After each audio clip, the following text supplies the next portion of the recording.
Hello everyone, so I wanted to do a quick little tutorial using some new products that I got from Etsy.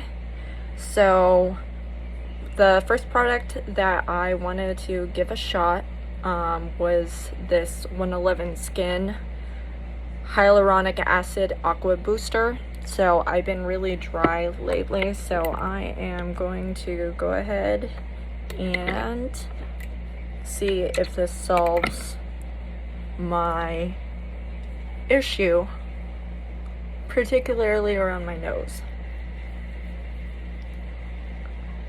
So it feels very smooth. I can find that it seems to be sinking into my skin pretty well. There is a hint of a greasy sensation that I'm not. It reminds me of using vitamin E if you haven't done that before. So I am someone that does not have perfect skin by any means. However, combination skin.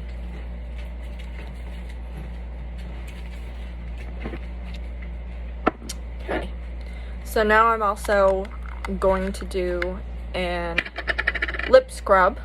I did the Botox lip flip, and I think this is the most I'm going to achieve out of it. It seems to have done a job. My lips are naturally becoming more pink and noticeable. It isn't like a lip filler, though. I haven't never done that before, but given the results of this, I think I may eventually go down that route. So I want to scrub my lips and get them primed and ready to go. So I'm using this brown sugar lip scrub called by Eco Lips. So get that going.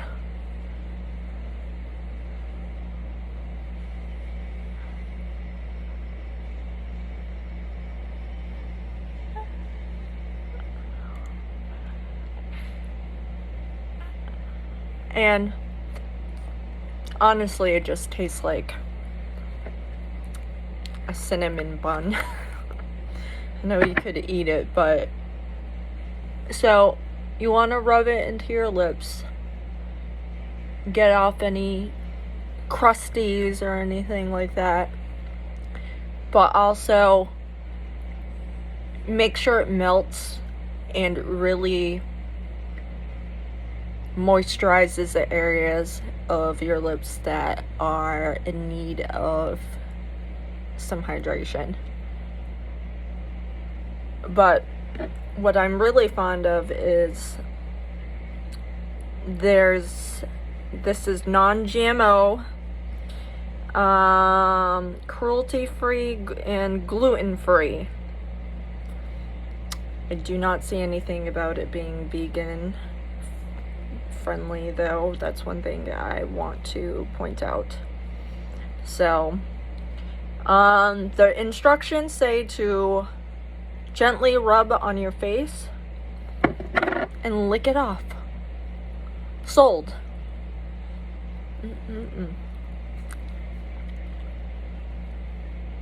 And I can naturally already feel that the lips are nice and hydrated.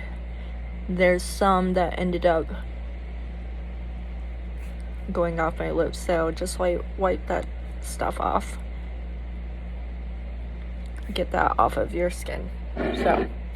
So now that I'm moisturized with the hyaluronic acid from 111 Skin, I'm going to use this primer by Illamasqua for my skin to get that going.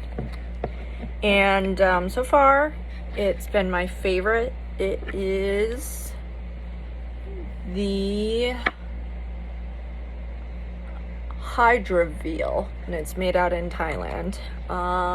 It does not say, I cannot see whether or not it is cruelty free or what exactly is in it. So you'll want to do your research with the products online. But this hasn't given me any reaction or anything of that nature, but I've really liked Illamasqua products. So I'm gonna prime my skin, and then after I prime my entire skin, I personally am someone who chooses to wait before I put foundation on to give the opportunity for the primer to fill in my pores and sink into my skin, because I am a combo girl and it seems like some parts get oily, some parts get patchy, and I got pores for days. Giant pores. So once I'm done this routine, I'm going to go ahead and also actually do my face removing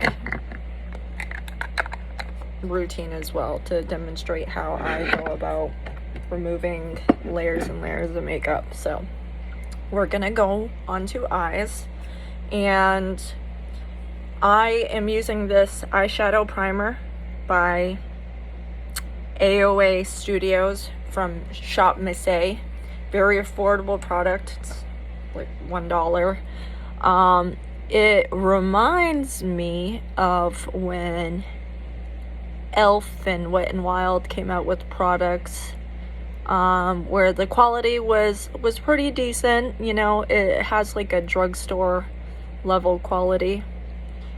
Very affordable and good for beginners just learning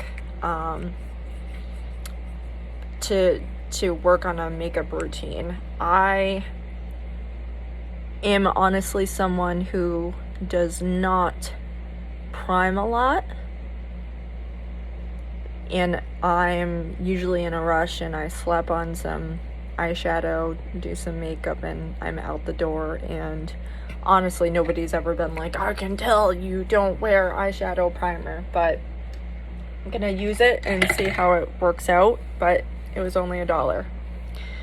So I have here, my husband bought me for Christmas the Sailor Moon makeup brushes. These been out for a little while now, and I can definitely say, like, the brush quality, like, it feels nice in the handles, but it seems more of a novelty item. Like, you can tell, obviously, synthetic brush, but it doesn't feel, I don't know, like the softest of brushes.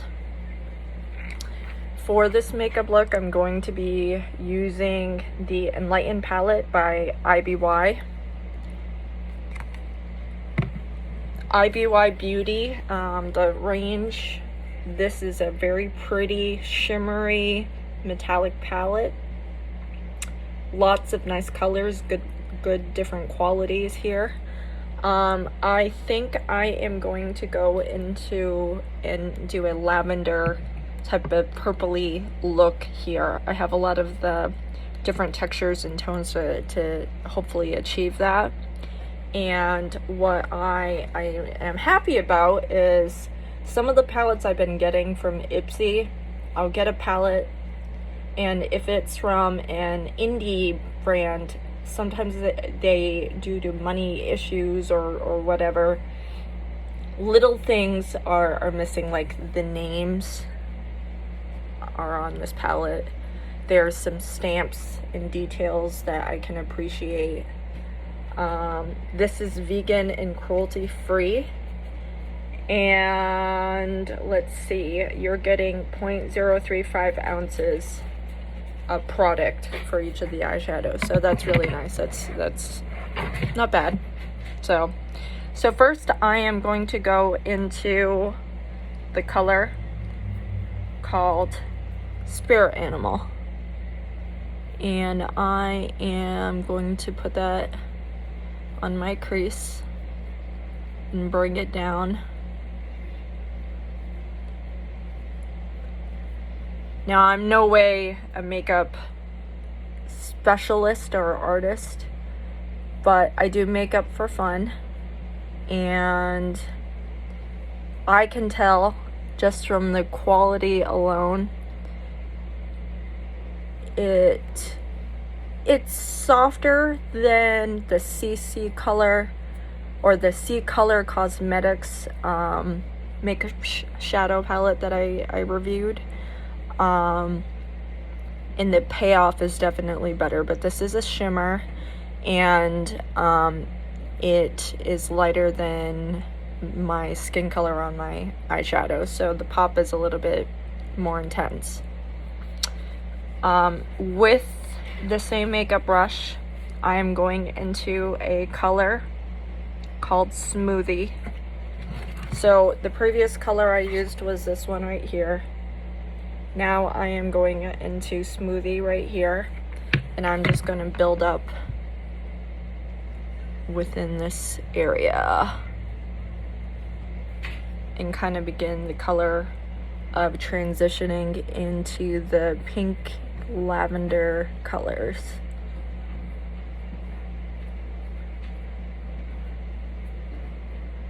So it seems to be not really coming out this particular color. It seems to almost like wipe away, but as you can see, it's packed on my brush. And the other color, Sphere Animal, is overpowering the color. So I would say that maybe it would be a good highlighter, pinky toned highlighter. So I'm going to transition then to something a little bit darker for a lavender color. I am going to transition to this color here called Peace. And I'm going to go into the crease, and that is showing up much better, at least in person.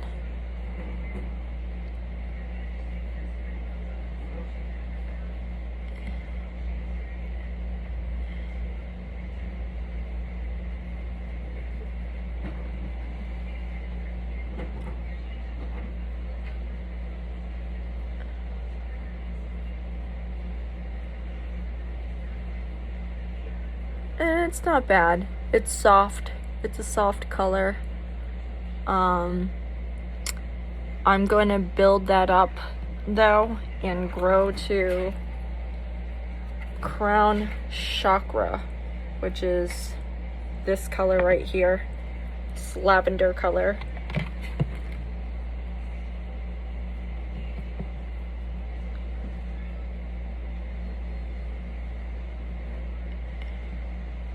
And I'm gonna start bringing that onto the lid.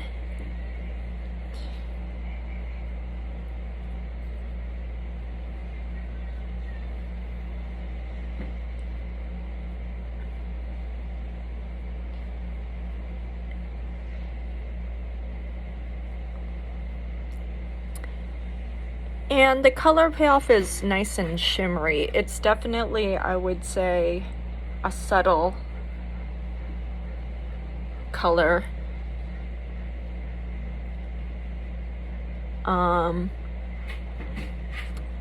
So if you're someone that's afraid of purples, because there is an intensity to some colors or like stainage, I'm not sure how this is going to translate after I begin the process of removing my makeup, but as you can see, it seems like it's doing well, so I want to change to a different brush, and I'll begin just blending out the colors so that they're more cohesive and it's just not a big mess. So, but so far it's all right, but I do want to point out there's tons of fallout on this, like lots of waste. And I think it's because, one, I actually think some of the brushes is actually part of the dilemma, because they're so rough, they're synthetic, they're very harsh. So, like I said, these are novelty items. They're cute as heck, but not my favorite to work with. So now I'm going to take a packing brush like this, flat tipped, and I am going to get into one of the mats here called Haiku. And I don't know if you notice this, but look at how chalky that color is. Hopefully it has some, and that's not bad. It's not my favorite blue lavender color, but this packing brush is definitely helping. It's actually firmer and stiffer, so I think in this instance it's actually doing its job a little bit more positively. So the outcome in the payoff.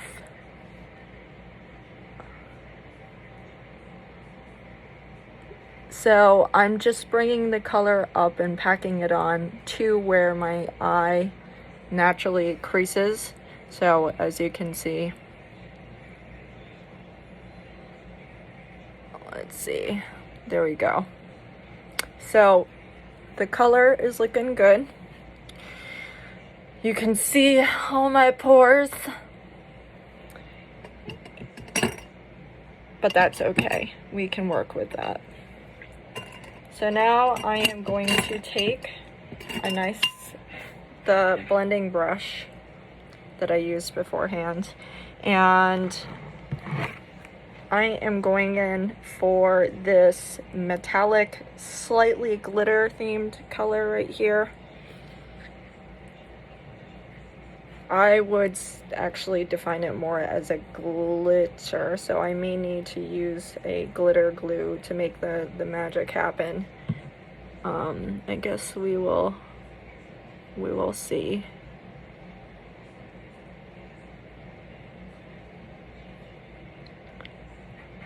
It's not bad.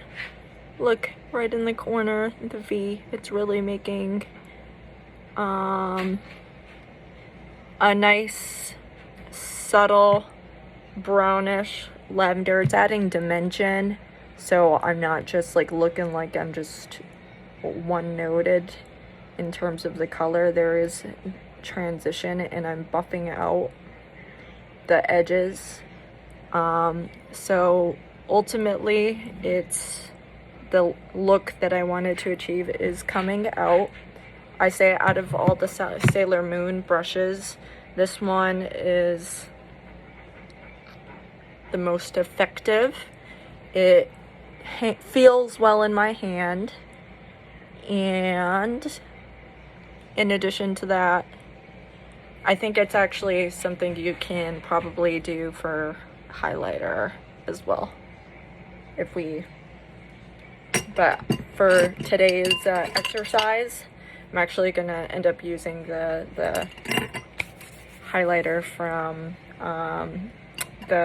using it through the fan brush. So let's see here. We have some different options for concealer and different options for. I am going to use the Super Stay Color in Pure Beige. It is slightly deeper in color than what I am naturally, but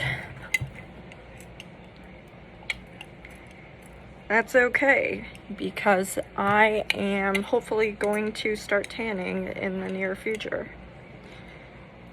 So I bought a beauty blender, not a beauty blender, excuse me, these brushes, or these makeup pads that are kind of like dupes to Tati's Blendiful, and I do have to say that they work for me better than a beauty blender, which tends to, I feel, waste a lot of product.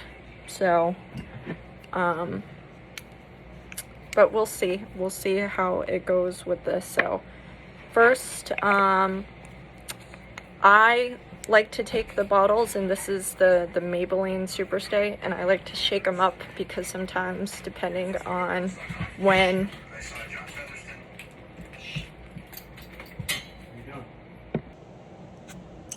I'm back in action. So I don't know what happened, but my phone cut out because I'm honestly just using my iPhone to do the video. So I'm putting product on and dabbing it all over the face.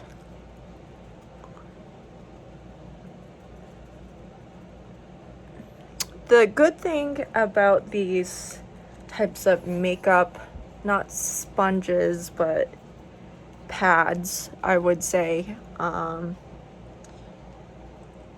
they really, the real estate is good for where you can place the product without it being absorbed and sucked up.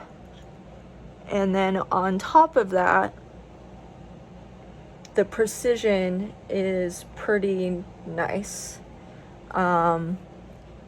And I noticed just like the coverage tends to be,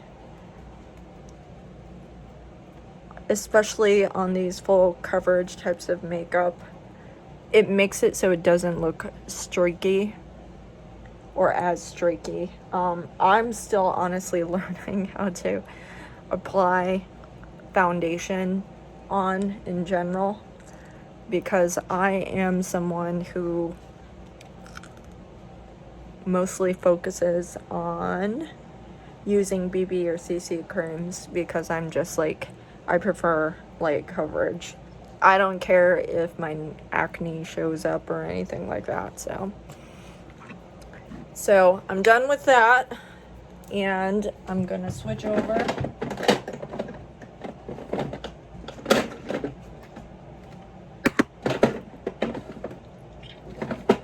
Let's see, we're gonna use a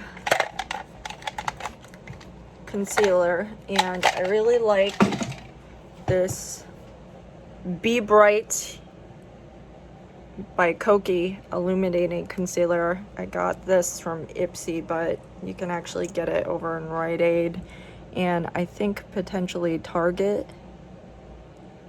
And I have like these beauty marks, some hyperpigmentation. I conceal where I need. I don't go ham all over my face. So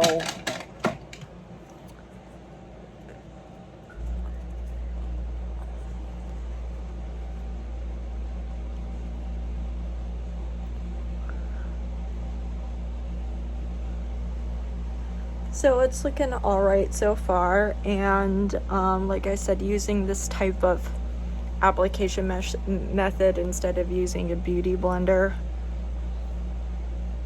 is nice.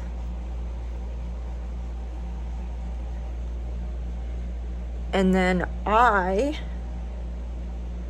will then go and select a bronzer. Be right back. Before I bronze, I am going to put this lip balm on.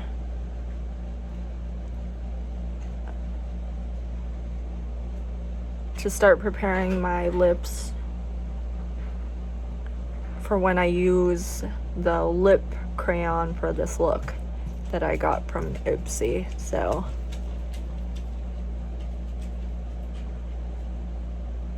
And it is called Lip Therapy. by Awake.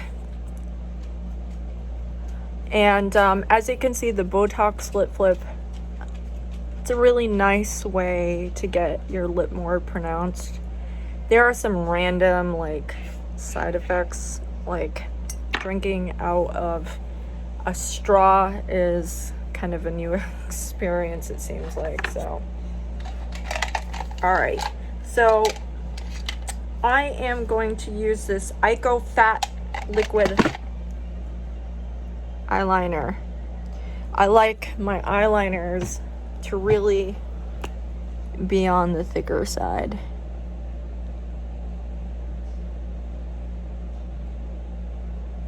And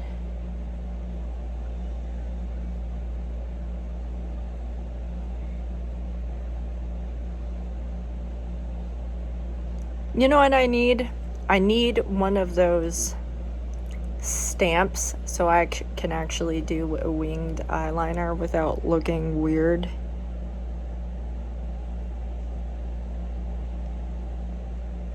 I have a hard time bringing the eyeliner down close to my lash line.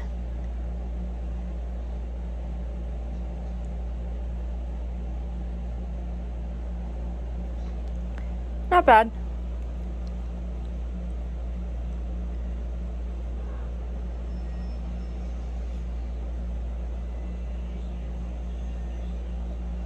One thing I want to mention though, and I don't know if other people have this issue, is that depending on the product that's on your eye, it's harder to apply eyeliner, because like if you can see what's going on here,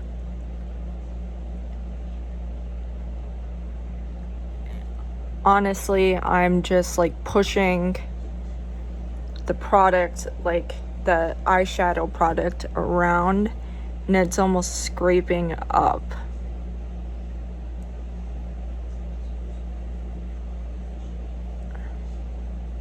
So honestly, hopefully in the future I don't get tons of eye wrinkles just because I use that product. So okay, so I mentioned bronzer, and I'm gonna go to a classic favorite of everybody's, I think. I'm actually gonna use Gigi Gorge, the 6 Sculpt Turn It. I was going to use a butter bronzer, but not going to this time around. Now, the issue that I noticed with the Sailor Moon set is they actually do not have a face brush for putting on bronzer. So I am going to go and pull up this brush, and it is by Farah.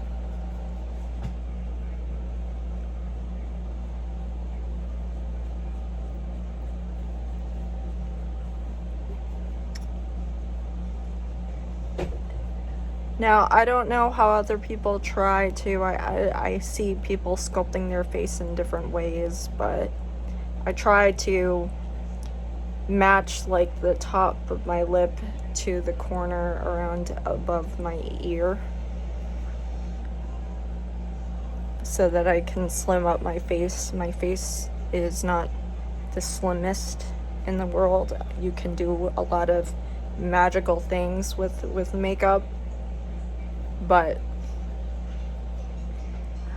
unfortunately, contouring is not something that I am perfect at by any means.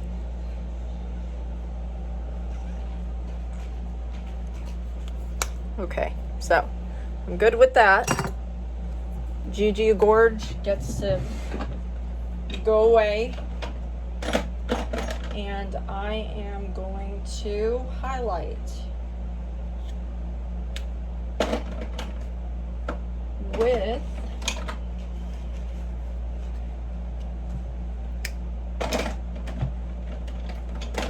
see.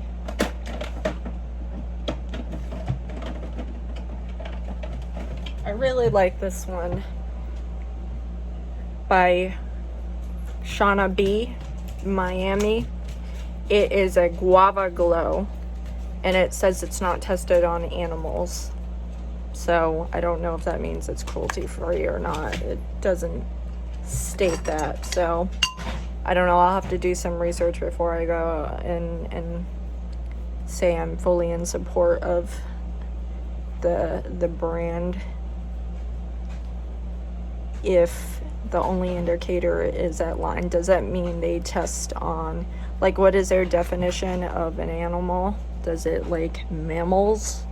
You're not testing on dogs and cats, that's great, but what about other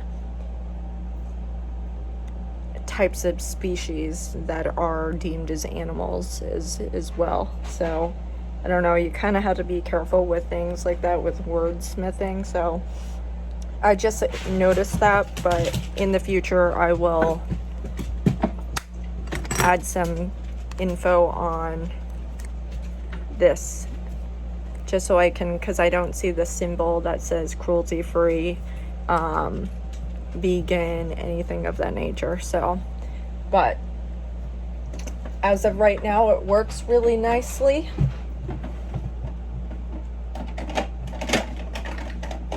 The payoff is nice, but I'm just wondering, I'll have to check out the ingredients to see what is in there.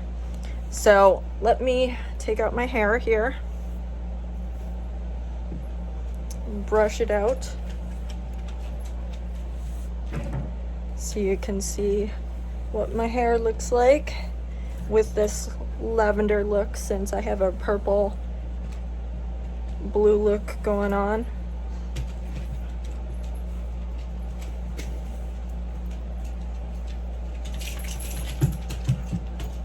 And gonna get into some lip crayons, if I can find them.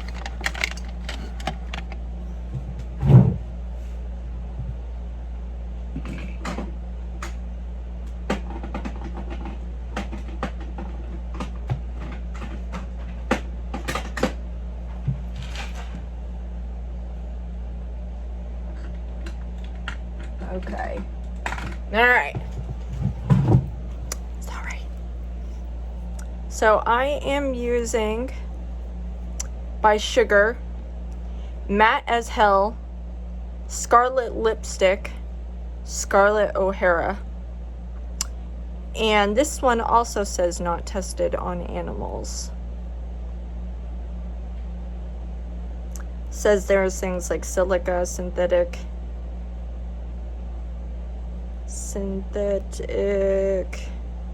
wax,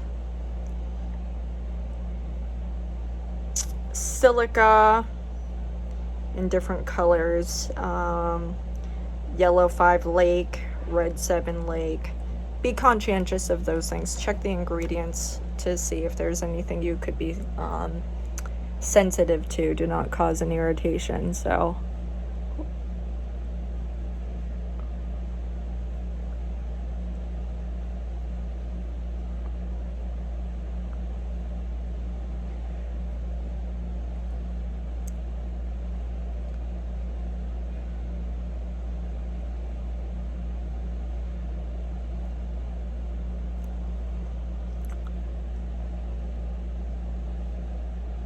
now, the one thing I want to say about the lip flip,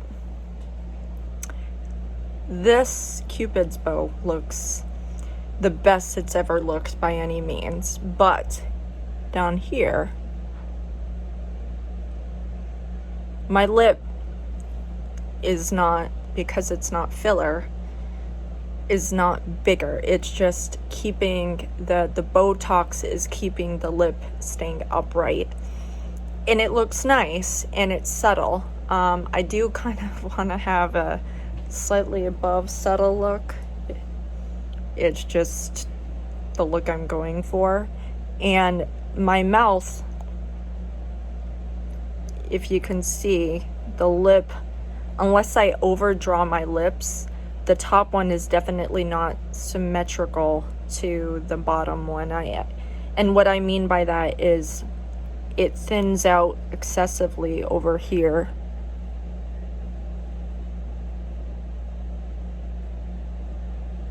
So I have to go beyond my natural lip line. And I don't really like that.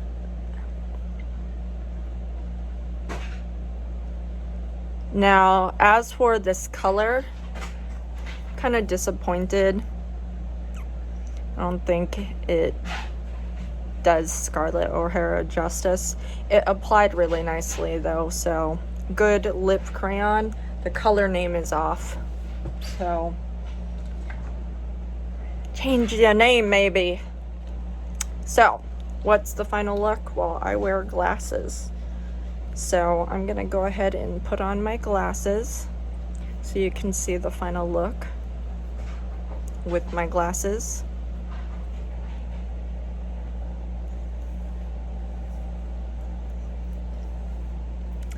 And because I wear glasses, I don't bother with mascara. But this is how I look. My hair will need a retouch up, but you can see the different blues and purples, and it kind of goes with the look of my eyes with that lilac look, and the lip and my glasses, so I can go into work. If I put my hair up in a nice bun or do like a little braidy twist, I can make this look more professional with the hair dye. I know sometimes companies, there's ways to hide the hair color if you have concerns about going looking a little bit more unique when you do your hair colors and whatnot. And I often like to keep my roots black so it blends in like an ombre look when I dye my hair. And I use Arctic Fox, and that works really well also. So as I sit here and talk about the end process, I want to touch base on a serious topic still. The reason why I'm doing more videos and incorporating different themes is I want to talk about the fact that I'm still a living being, even though my mother has died recently in May. I go through ups and downs. I'm an emotional person. And the nursing home still is not being held accountable. I actually emailed the Department of Public Health to get an answer as to the status of where the investigation is going, because I haven't heard any update. Now, the issue that I had is that I was told by DPH that the nursing home is allowed to contact me while they inquire about my complaint or concern. So it kind of taints the pool a little bit. So just be conscientious of things such as red tape. I don't know if there's any form of influence occurring. I don't know the status of things. I know investigations always have to be kept as unbiased and private, and you need to have a need to know, but to keep the family in the dark and not give status updates kind of makes you feel dehumanized, and that's how I feel. Now, I don't know if they're taking the claim seriously, the complaint seriously.